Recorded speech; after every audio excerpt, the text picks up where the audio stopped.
El doctor Fabio Vega Galdós es médico psiquiatra, especialista en psicoterapeuta. Es miembro clínico y didacta provisional de la Asociación Latinoamericana de Análisis Transaccional. Si está todo listo, doctor, podemos empezar.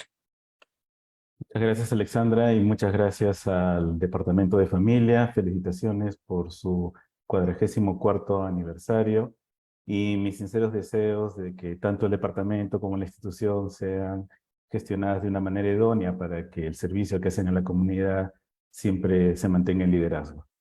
Me han encargado que aborde el tema de la dependencia emocional desde el punto de vista del análisis transaccional.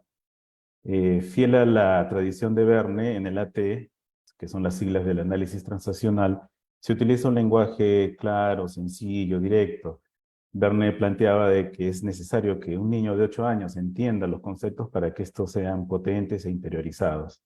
De tal manera que mi presentación la he denominado simbiosis en las relaciones humanas, puesto que este término, el de simbiosis, aludiendo al concepto biológico en el cual dos individuos de distintas especies colaboran para poder tener una adaptabilidad al entorno, se presta para el concepto de dependencia. Entonces, cuando denomine o mencione el término simbiosis, me estoy refiriendo a la dependencia emocional. Todos los ponentes anteriores han descrito de una manera muy brillante cómo es que se desarrolla esto a lo largo del ciclo vital de la familia. Yo me voy a enfocar en general, sean familiares o no, el concepto de simbiosis desde el punto de vista de la T. ¿Qué abordaremos durante esta presentación? ¿A qué denominamos simbiosis? Los tipos y las consecuencias que tiene este tipo de relación. El llamado síndrome de conductas no productivas o de pasividad, que son conductas que desarrollan las personas que están en un proceso simbiótico. Y finalmente las estrategias para resolución de conflictos o un inicio de acciones terapéuticas para poder afrontar esta dificultad. En la vida diaria nosotros podemos escuchar lo siguiente, no solamente en la terapia. Nunca me encargo de las cuentas, es mi marido el que lo hace. O viceversa, ¿no? El marido podría decir, yo no me encargo de las cuentas, es mi esposa el que lo hace. Aquí identificamos que hay una exclusión de responsabilidad, ¿no? Está atribuyendo a otra persona. Y lo que podría ser algo mediado por un acuerdo, si es que este no existe, el acuerdo me refiero, sería una situación en la cual alguien está dependiendo que el otro haga algo y que se supone que es por el interés común. Segunda expresión, el jefe me dio un archivo inmanejable y un compañero de trabajo le dice, deja, yo lo haré. ¿No? Ahí estamos identificando que se cataloga el problema como inmanejable. Hay una exageración. E inmediatamente aparece una persona que asume la responsabilidad por el compañero y le dice que lo va a hacer él. Tercera viñeta, ¿no? Hay que ir a buscar a la pequeña después de su deporte, ¿no? Sea vóley, básquet, fútbol, lo que sea. Y la pequeña tiene 19 años, ¿no? Entonces, vemos cómo puede haber una conceptualización en la cual la persona, que en este caso serían los padres, no perciben el desarrollo de su hija ni el ciclo vital en el cual está presente, ¿no? Cuarta expresión. Tú que eres un as de la informática, hazme por favor este cuadro, o prende la impresora, o ayúdame con este archivo, ¿no?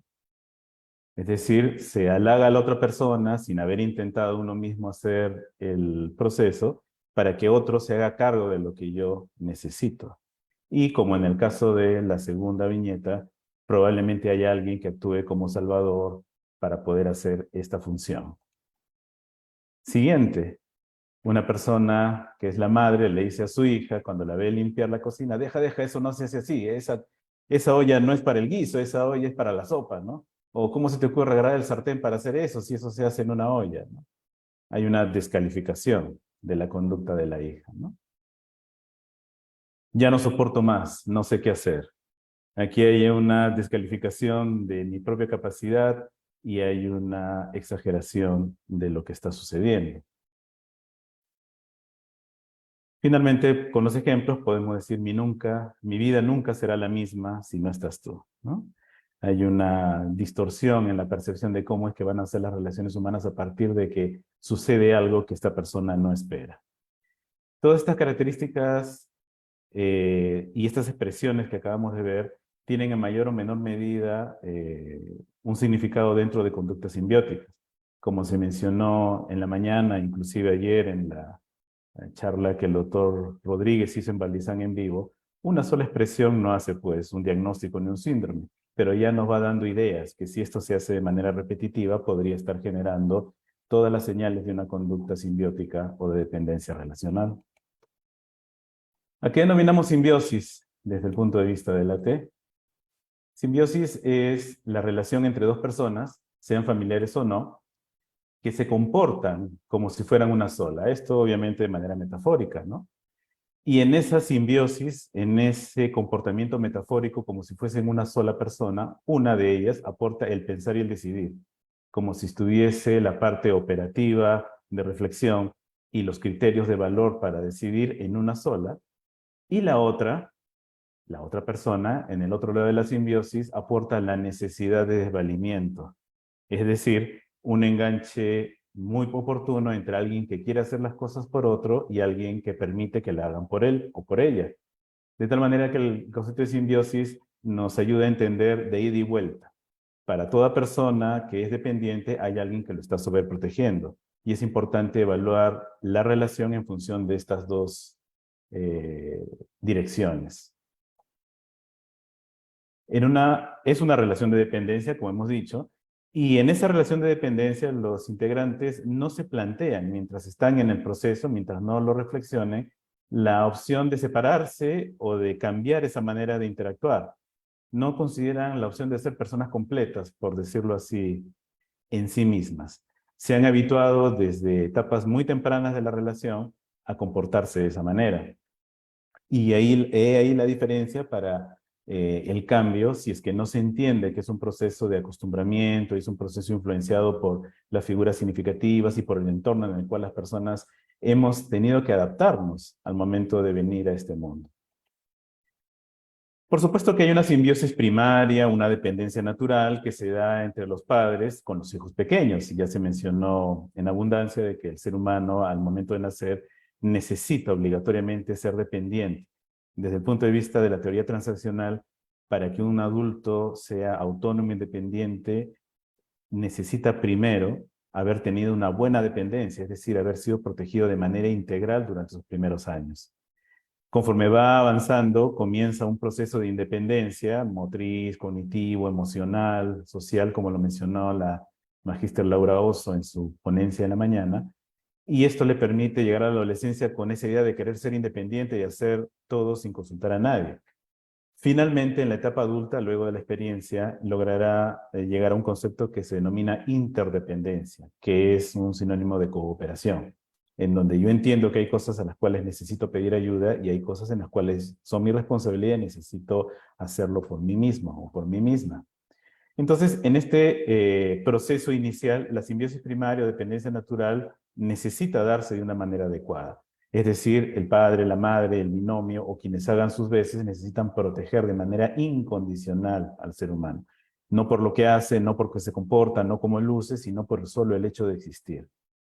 Sin embargo, se va a desarrollar una simbiosis patológica o lo que hemos definido anteriormente por dos vías.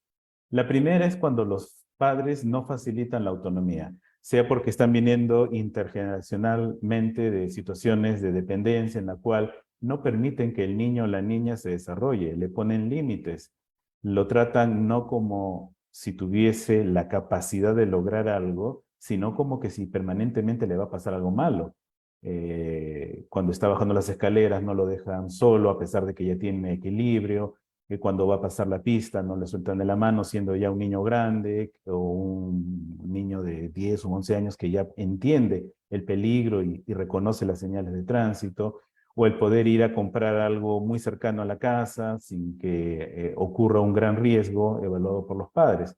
Entonces, no permiten que el niño o la niña explore el mundo como necesita hacerlo y van limitando su autonomía y por lo tanto haciéndolos dependientes cuando ya no corresponde. Yo puedo entender que una mamá baña a un niño de año y medio, pero que esa mamá bañe a un niño de 11 años o de 12 años ya es una limitación. Y aquí es importante entender que desde el punto de vista transaccional, tan dañino es que una persona abuse de su autoridad con golpes, con insultos, con palabras soeces, como sobreprotegiéndolo, porque en la actitud agresiva yo menoscabo la capacidad de valía de este niño o esta niña, y en la actitud sobreprotectora yo le doy el mensaje que no es capaz de hacer las cosas por él mismo, que no es capaz de desarrollarse. Entonces, en padres que no facilitan la autonomía, lo que va a suceder es que esa simbiosis primaria natural no se va a resolver. Y este niño, esta niña, cuando sea adulto, se va a convertir en una persona dependiente. Va a ser el lado dependiente de la simbiosis. Sin embargo, hay otra vía, que es cuando los padres se muestran frente a sus hijos de manera desvalida. Y ustedes dirán, ¿cómo es posible eso? Aunque parezca mentira, hay algunos padres que buscan protección en sus hijos, sea porque tienen conflictos de pareja, porque no han aprendido a compartir, a colaborar o decidir como adultos, de tal manera de que les dicen a sus hijos, acompáñame, ¿no? Ayúdame con esto. O dan expresiones como, por ejemplo, ¿no? Sin mi hijo, sin mi hija, yo no sé qué haría. Tú eres lo más importante en mi vida. Tú, hijo, tu hija es mi vida. Yo solamente vivo por ti. Si ustedes se dan cuenta, están dando una carga simbólica a ese mensaje de manera inmensa.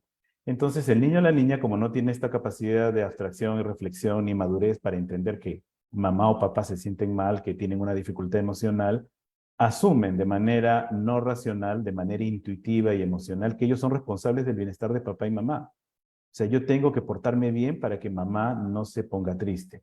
Yo tengo que hacer las cosas bien para que papá se ponga orgulloso de mí. Yo tengo que cumplir con las expectativas que ellos plantean en mí, porque de mí depende que ellos estén bien. Y se consolida una de las fantasías que el análisis transaccional plantea en las relaciones humanas, que necesitamos cuestionarnos. Las personas no ponemos bien o mal a otra. Podemos hacer una invitación muy, muy potente a otra persona, pero uno es el que decide si es que la acepta o no. Entonces, padres que se muestran desvalidos ante los hijos, es como si le estuvieran dando un mandato, una indicación no verbal, no explícita a su niño que se apure a crecer para que él o ella los contenga, los defienda, los proteja, ¿no? Entonces, un adulto buscando protección en un niño distorsiona la manera como se va a relacionar este niño o niña. De tal manera que cuando llegue a la adultez, va a entrar dentro de la simbiosis patológica en el otro lado. Es una simbiosis patológica secundaria y se va a convertir en sobreprotector o sobreprotectora, puesto que desde niño ya lo estaba haciendo. Y esto es interesantísimo porque en la terapia familiar algunas veces vemos a niños de 7, 8 años que vienen a la terapia con sus padres y en plena terapia le dicen, no discutan, ¿no?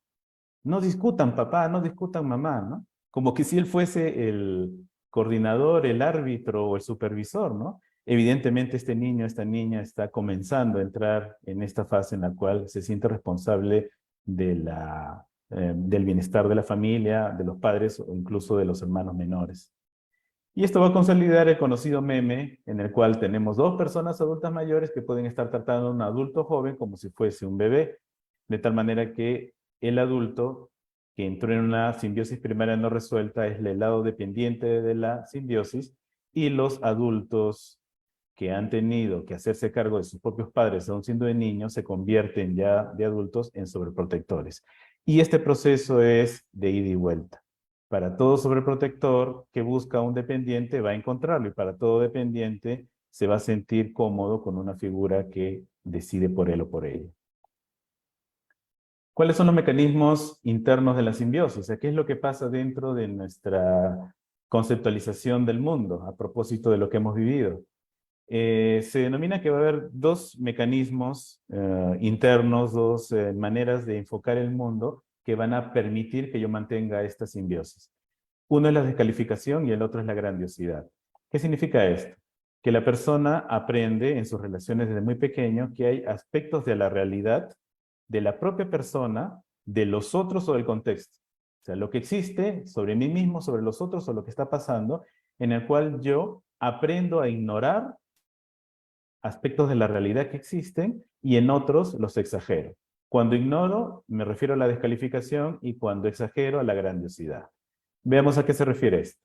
¿Qué pasa si en el lado de la descalificación yo ignoro un estímulo? No estoy siendo consciente que hay algo que existe y a lo cual yo necesito reaccionar. Si yo no respondo a un estímulo, se acerca pues un carro y no me muevo. Si es que hay una gotera como está en la imagen que está perdiendo agua y algo que no veo, evidentemente estoy invitando a que en el entorno alguien intervenga. Y ahí se dan cuenta cómo este tipo de conductas, de esta manera de pensar, perdón, de ignorar el estímulo, está facilitando procesos simbióticos. ¿Qué pasa si yo ignoro la importancia del estímulo, ¿no? Vemos aquí en la figura una persona que está frente a una cobra y aparentemente no se mueve, ¿no? Pareciera que está en un concierto. Como que no le da importancia que tiene un riesgo. Evidentemente se está poniendo en una situación de riesgo muy intenso y eso puede invitar nuevamente a que intervengan otras personas. ¿Qué pasa si ignora la capacidad de solucionar un problema? Evidentemente no va a accionar, no se va a mover, no va a actuar y eso va a mantener esa dificultad. Y como ustedes evocarán frente a esta situación, cuando una persona está con múltiples problemas en una situación o en una actitud de queja, van a aparecer personas que van a querer darle soluciones o que lo resuelvan de acuerdo como ellos piensan. Y finalmente, ¿qué pasa si descalifico la capacidad, tanto de mí como del otro? Voy a quedarme en una situación de inercia, ¿no? Estas 4 características de descalificar aspectos de la realidad de mí mismo, los otros, el contexto, son los que van a fortalecer los procesos de reflexión para poder entrar en una simbiosis o dependencia. Ejemplo, descalificación de estímulo con respecto a la parte económica. No necesito un aumento de sueldo, ¿no? Con lo que tengo me basta. A pesar de que hay 2 o 3 hijos o que tiene que pagar un préstamo que ha pedido hace tiempo. Entonces, sabiendo de que hay una necesidad de organizarse y maximizar el gasto o pedir un aumento, o por temor a que le digan que no, él se dice o ella se dice a sí mismo que no lo necesita, ignora el estímulo. El dinero no importa cuando hay amor. Es una concepción, una reflexión, una racionalización en la cual está quitando la importancia al dinero. Cierto que no es todo, sin embargo es importante. Entonces el decir que no importa mi amor contigo, aunque estemos bajo un puente con un cartoncito suficiente, no es real, no va a generar bienestar. Entonces le está quitando importancia. Y al quitarle importancia no se va a movilizar, no va a actuar. Recuerden la imagen que vimos hace un momento de la simbiosis del lado dependiente, ¿no? El niño o la niña se acostumbra a que todo hagan por él o por ella. Ejemplo de descalificación de las soluciones en el contexto del dinero. Además, ¿cómo pediría un aumento? No, no creo que me lo den, no hay forma, mejor me conformo, ¿no? O sea, se bloquea la posibilidad de buscar alternativas, ¿no? Descalifica, ignora que pueden haber soluciones. Y finalmente, lo que es ya más intenso es cuando él mismo se descalifica, ¿no? No puedo pedir un aumento. Eso me paralizaría, ¿no? Y o descalifica la capacidad de la otra persona de poder entender, ¿no? Además, el jefe no me va a aceptar, ¿no? No, no me va a dar ni tiempo, ni siquiera me va a dar audiencia. Entonces, evoquen ustedes una persona que dice, no necesito aumento de sueldo, el dinero no importa, ¿cómo lo voy a hacer? No sé cómo hacerlo, el jefe no aceptará. Evidentemente, esta persona no va a conseguir el dinero que necesita. Por otro lado, el otro extremo, siempre los polos son por exceso inadecuados. ¿Qué pasa cuando nosotros comenzamos a exagerar, ¿no? Como si estuviéramos debajo de un edificio inmenso, rascacielos, y miramos hacia arriba y ya nos desanimamos siquiera de subir? En el mismo ejemplo del dinero, ¿no? Mis deudas me inundan, ¿no? Nunca las podré pagar, ¿no? El estímulo se hace gigantesco, tan gigantesco que ya no me da ni ganas ni siquiera de moverme. En la importancia, esto es una catástrofe, ¿no? Es una catástrofe, ¿no? Por ejemplo, eso pasa cuando nosotros decimos, nuestra relación es tóxica, ¿no? Como si fuese uranio activado, ¿no? Como si fuese la central de Fukushima, ¿no? Es una catástrofe, es tóxico, no puedo, pues si es tóxico me voy a envenenar, ¿no? Es cierto que una relación de dependencia es importante, pero si es que le doy una magnificación a ese tipo de lenguaje, determina cómo pensamos, y el cómo pensamos determina cómo enfocamos la realidad. Entonces, esta grandiosidad lo que va a hacer es que veamos mucho más lejano la posibilidad de actuar. Las soluciones en la exageración, tantas cosas para hacer y no poder hacer nada, ¿no? Se parece al poema de César Vallejo Maza, ¿no? Tanto amor y no poder hacer nada, ¿no? Es imposible de solucionar. Entonces, ya no es que descalifico las soluciones, sino que digo que son tantas cosas que no voy a poder ordenar. Es la confusión por multiplicidad. Y la capacidad, ¿no? Nunca he conseguido nada en la vida. todo está perdido, ¿no? O sea, ya no solamente se anula su capacidad, sino que exagera al máximo que no va a tener la más mínima posibilidad siquiera de hacerlo y que ya no hay visión de futuro. Si ustedes recuerdan, esto es una característica de la tríada cognitiva de la depresión, ¿no? Yo estoy mal, el entorno está mal, mi futuro está mal, ¿no? Entonces, estos aspectos reflexivos de la descalificación y la necesidad lo que van a hacer es mantener la simbiosis, específicamente la descalificación. Cuando yo ignoro algo, voy a mantener una conducta simbiótica. Alguien va a tener que hacerlo por mí. Y cuando yo exagero las cosas, eso lo va a justificar, ¿no? No necesito aumento de sueldo porque encima tengo un montón de deudas y nunca las voy a poder pagar, ¿no? Si tengo más dinero, voy a ganarlo, voy a gastarlo más. Obviamente es irracional, ¿no? Pero eso genera una justificación. Y si evaluamos el lado contrario de la simbiosis, en el cual estamos en el lado sobreprotector, la grandiosidad podría ser, mi hijo está expuesto a 1000 problemas, ¿no? He visto un programa en televisión que se llama 1000 maneras de morir, ¿no? Nunca lo voy a dejar salir de la casa. O sea, exagero al máximo de tal manera de que ratifico en mi propio pensar y en la relación que mi hijo me necesita, que no puede vivir sin mí. Y descalifico su capacidad de poder desarrollarse. Todo esto son mecanismos internos, lo que pasa en nuestra reflexión a propósito de lo que hemos aprendido relacionalmente. Finalmente, esto va a dar un síndrome que se denominó de conductas no productivas, así lo denominó Roberto Cartés, o de pasividad, inicialmente lo denominó así Jackie Schiff. De pasividad en el sentido de estar en el lado de la dependencia, de la simbiosis, en las cuales espero que alguien haga algo por mí. El concepto de no productivo es porque no soluciona el problema. Vamos a ver. ¿Qué pasa si tenemos un problema? Hay dos maneras de reaccionar frente a este problema desde el punto de vista relacional. El primero es que lo afrontemos con autonomía. El afrontar un problema con autonomía en una persona adulta implica que percibe la realidad tal y como se está dando. No es que quiera o no quiera, no es que fantasee, sino que identifica la realidad e identifica qué necesita hacer para su bienestar. Es decir, tiene un criterio de realidad y un criterio de necesidad, no de fantasía ni de prejuicio. Esto hace que sus conductas sean productivas. ¿Qué significa que sea productiva? Que se conduzca a solucionar el problema. Va a hacer cosas que van a buscar y conseguir una meta. ¿Cuáles son estas conductas? Evalúo opciones. Planteo, ¿qué puedo hacer en esta situación? A, B, C o D. Tengo una deuda o necesito tener más dinero. Pido un aumento, le pido a mi tía que tiene una buena condición económica, me uno con mis vecinos para hacer una apoyada, comienzo a vender cosas por internet, me convierto en community manager para poder ganar a través de las ventas por internet o por Facebook, por Instagram, etc. Evalúo opciones. O sea, no es que me descalifico ni que veo que sea difícil, sino que veo cuál puede ser la más oportuna, la más prudente. Establezco límites. Hago lo que me conviene a mí y no permito que otras personas se involucren o tomen decisiones de lo que va a ser estrictamente en repercusión mía. Y esto es importante porque en todas las ponencias de la jornada de hoy se ha determinado que los límites son fundamentales para poder tener bienestar. Es más, la vida existe gracias a los límites. Cuando se formaron una cadena de lípidos alrededor de organelas, se formó una membrana celular y a partir de una membrana celular es que comienza la vida en nuestro planeta. Una membrana que no es impermeable, permite entrada y salida de elementos, pero que protege a la célula. Así que en todo nivel se necesitan límites. Finalmente, al evaluar opciones y tener límites, yo puedo saber lo que me conviene y establezco acuerdos. Y el acuerdo significa qué, cómo, cuándo, con quién vamos a tomar este acuerdo. Y el acuerdo significa saber qué cosa es lo que yo estoy dispuesto a ceder y qué cosa no me conviene ceder. Y al establecer un acuerdo, identifico qué consecuencias van a pasar si se cumple el acuerdo y qué voy a hacer yo, y qué consecuencias pasan si el acuerdo no se cumple, qué es lo que voy a hacer yo. No lo que va a hacer el otro o la otra.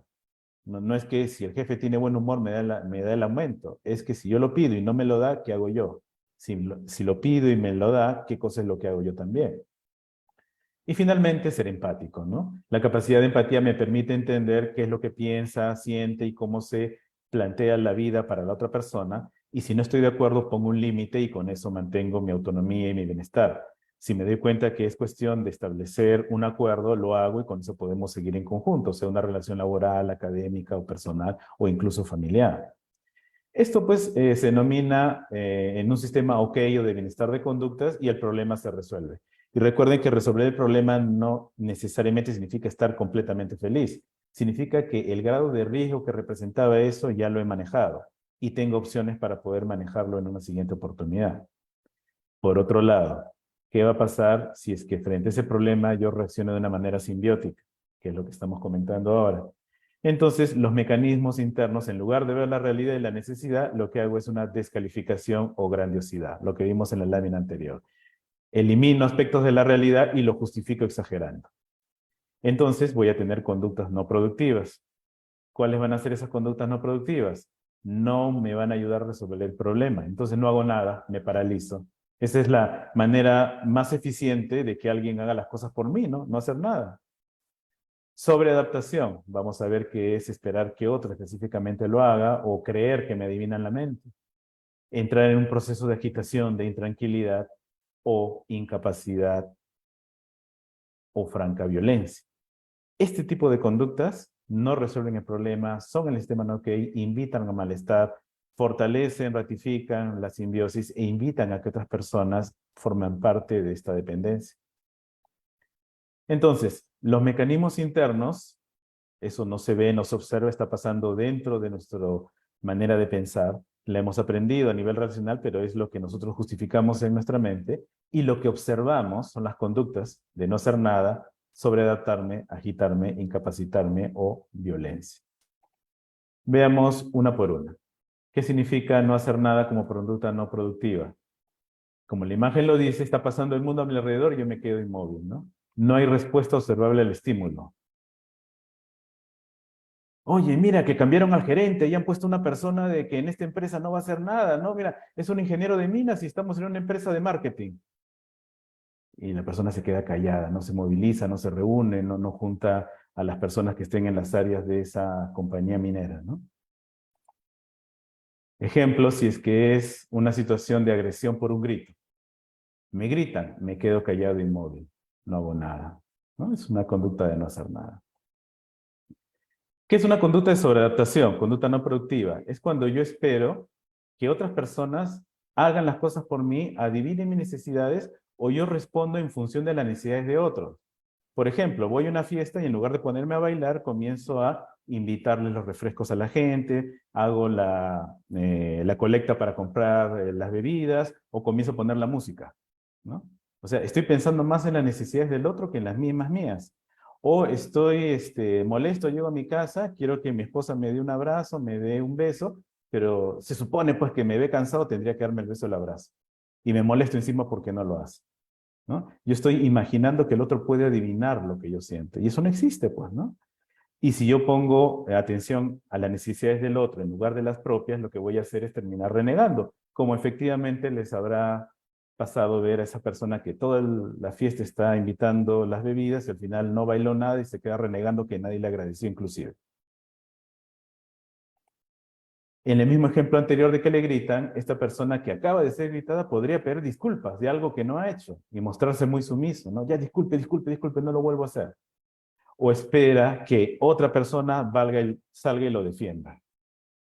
Como ya se darán cuenta, esa otra persona que sale y lo defiende también tiene una simbiosis, del lado de la simbiosis patológica secundaria, es decir, que desde pequeño se acostumbró a hacerse cargo de otros. La tercera conducta, la agitación. Esta persona entonces ya no es que no haga nada, no es que espera que otros hagan las cosas por él o que le vienen el pensamiento, sino que comienza a intranquilizarse y hace actividades repetitivas pero que no logran dirigirse a la meta. Entonces, en el ejemplo de esta empresa minera en la cual han nombrado un gerente que viene de marketing, que no sabe nada de minas, entonces, oye, mira, nombró a este gerente. Uy, ¿y ahora qué va a pasar? Ay, ¿cómo puede ser posible? No. Se intranquiliza, se pone ansioso o ansiosa, pero eso no va a resolver el problema. No va a generar una ayuda. Otros comienzan a hacer somatizaciones, le duele la cabeza, se desmayan, tienen dolores de cabeza, etc. En el ejemplo de que me gritan, podría ser tartamudeo, lloro, retuerzo los dedos, hiperventilo, me tambaleo, ¿no? Comienzo a hacer conductas repetitivas de tipo ansiógeno que no me van a ayudar a solucionar. Y si ustedes se dan cuenta, este tipo de conductas ansiógenas lo que busca es que alguien venga y me ayude. Es como si estuviera diciendo ayúdeme, pero sin pedirlo. De acá se van dando cuenta que el término de no productivo es que una persona no evalúa la opción ni siquiera de pedir ayuda. ¿Por qué? porque desde muy pequeño alguien ya lo ha hecho por él o por ella. O como se mencionó también en el apego desorganizado, que ya se ha hablado durante la jornada, nadie nunca lo hizo, entonces ya no tengo ninguna esperanza de que alguien lo haga, ¿no? Una desesperanza aprendida.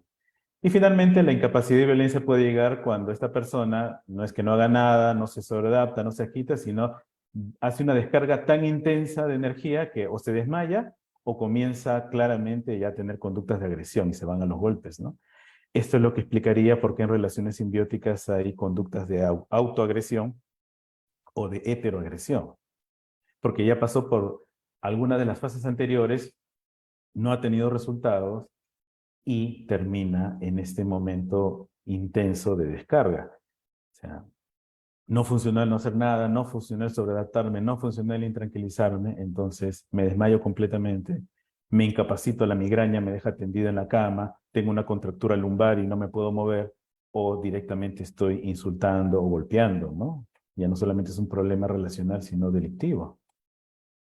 En el caso del ejemplo, me gritan, me desmayo o lo grito y lo golpeo.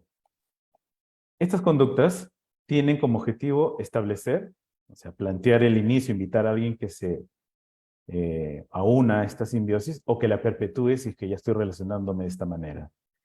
Y estas conductas invitan a que otras personas actúen como sobreprotectores, al igual que las respectivas respuestas complementarias. Tan simbiótico es el que no hace nada como el que hace las cosas por otro. Tan simbiótico es el que espera que le adivinen el pensamiento como el que está ahí tratando de adivinar lo que el otro necesita. Tan simbiótico es el que se agita cuando tiene la capacidad de pensar y se inutiliza con actividades repetitivas como el que sin esperar o plantearle un acompañamiento lo resuelve sin que le dé la opción a que se tranquilice. Y tan simbiótico es el que se desmaya como el que está agresivo.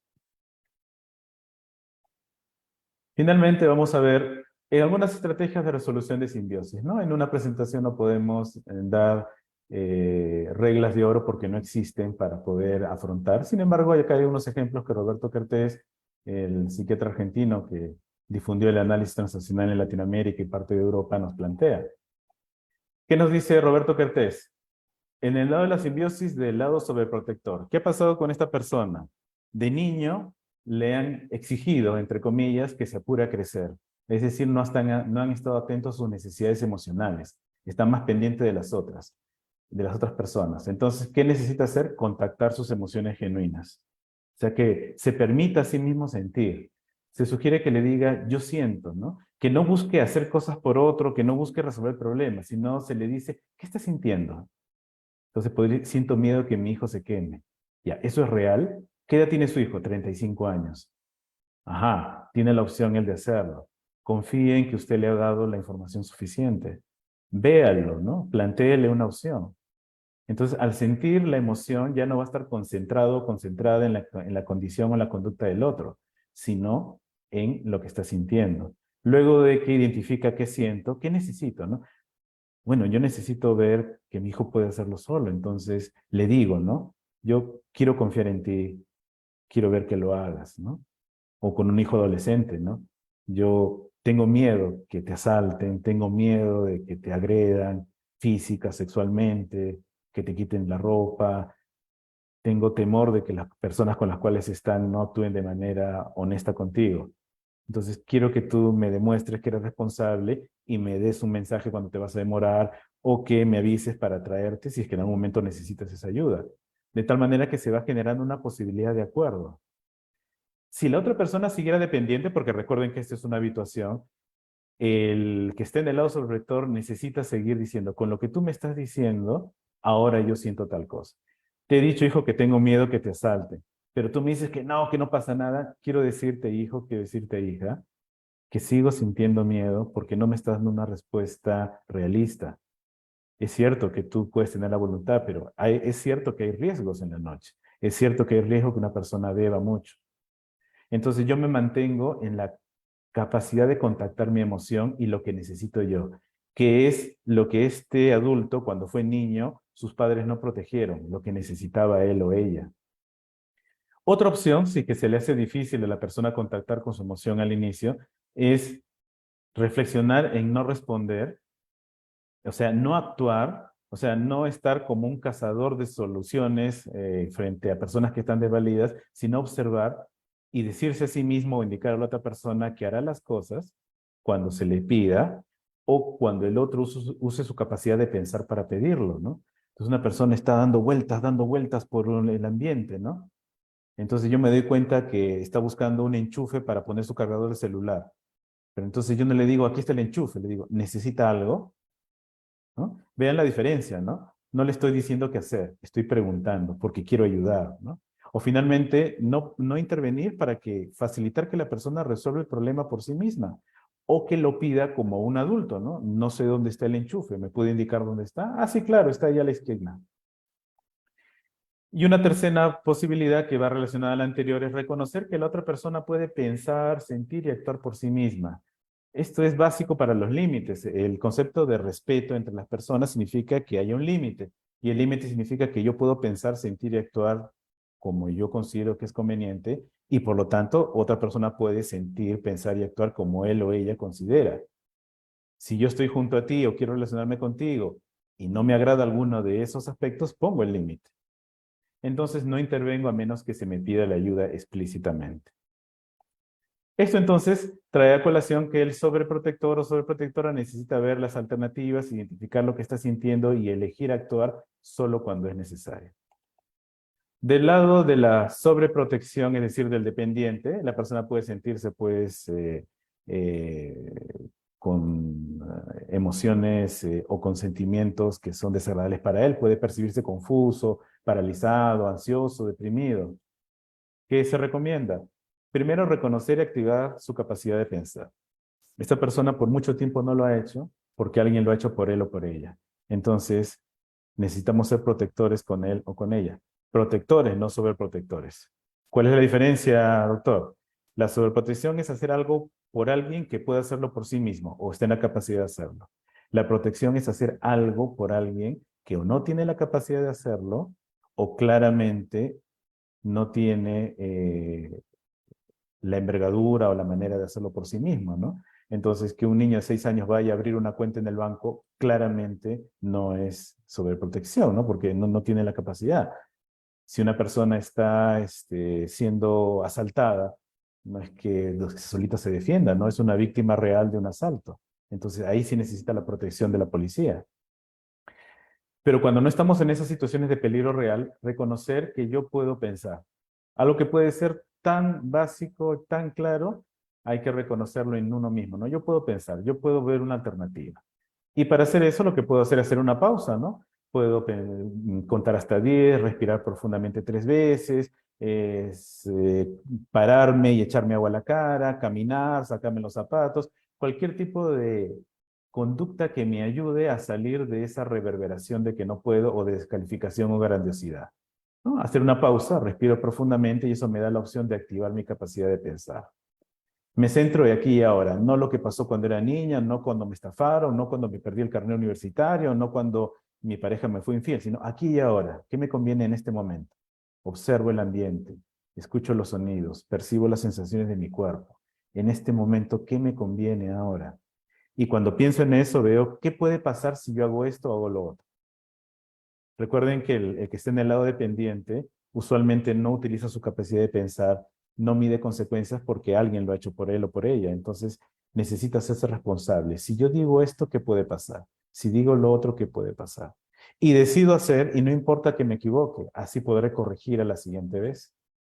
Contemplo alternativas de respuesta y soluciones realistas y prudentes, porque tampoco es cuestión pues, de hacer cualquier cosa. ¿Qué cosa es realista? Que eso que voy a hacer solucione la realidad, el problema y que yo esté en capacidad de hacerlo. ¿Y qué cosa es prudente? Que la solución no me exponga a un riesgo mayor. Entonces yo necesito valorar riesgo-beneficio. Finalmente, reconocer mi esfuerzo. Está bien, me equivoqué, sin embargo lo hice por mí mismo. Bravo, a la siguiente lo haré mejor y corrijo mis errores. Es decir, obtengo protección emocional de mí mismo o a nivel terapéutico o en la terapia familiar a través de la interacción que hagan como una simulación de lo que no tuve de niño porque tuve sobreprotección y no protección y yo mismo aprendo a protegerme emocionalmente. entonces yo voy a sentirme satisfecho que puedo resolver problemas y al final que esta simbiosis que estaba uno solapado encima del otro metafóricamente se convierte en una interacción y ya no es dependencia. Finalmente, James Holloway, un analista transaccional, plantea que ser autónomo significa tener y utilizar la capacidad de pedir lo que se desea, lo que yo quiero y lo que me conviene, junto con la voluntad de aceptar respuestas de sí, no, porque obviamente va a haber personas que me van a decir sí, hay personas que me van a ayudar y otras que no. Esa es la realidad. Y que el que no me ayuda o el que me diga que no, no es catastrófico, no exagerar. Es decepcionante, sí, yo esperaba que tú me ayudaras, tú eres mi hermano, pero no puedo pues gobernar tu conducta, no te puedo cambiar a ti. Lo que me queda es aceptar que puedo pedir ayuda a otra persona, porque otros dirán que sí. Y que cambiar el estilo de vida de dependencia, la simbiosis, o contradependencia competitiva, que es todo lo contrario, estar peleándose con el mundo, hacia una interdependencia cooperativa en la cual yo me doy cuenta a quién pedir ayuda, en qué necesito ayuda, es un aspecto fundamental del bienestar, saber pedir ayuda, reconocer cuando necesito y qué cosas son importantes para desarrollarlas por mí mismo, junto con oportunidades adecuadas para la expresión creativa del yo, consolidan este aspecto de la autonomía y la salida de la simbiosis o dependencia emocional. Yo les agradezco mucho, ahí tienen el correo, si a alguno de ustedes les interesa la formación en análisis transaccional, con todo gusto para contestarle.